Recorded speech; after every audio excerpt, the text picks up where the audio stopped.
My name is Isaiah Torres. I'm a consultant with Concentris, and today we'll be covering customizing the AR aging detail report. So as you can see, I have it open here, but I will show the pathway. This is going to be in the admin role. So if you hover over reports, scroll down to customer receivables, you'll see this AR aging, and then you'll see this detail.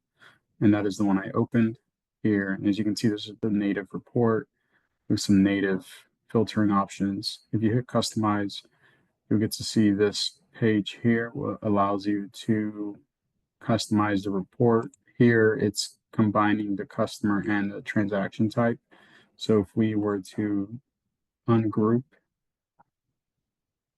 and hit preview, you'll see that it now lists each individual name with the transaction type rather than grouping it, which makes it a little bit easier when you do choose to export this report.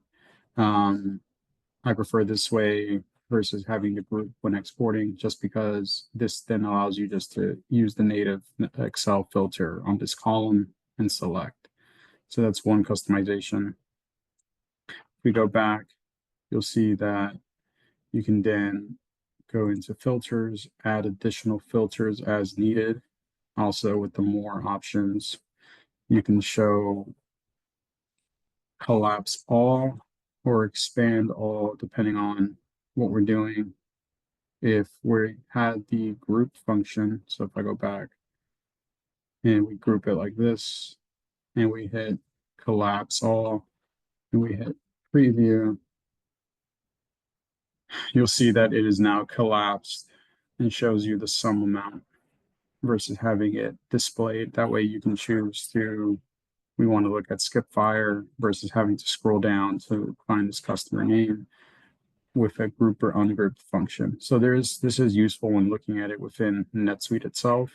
Again, I prefer the ungrouped part of it when we are looking to export to Excel.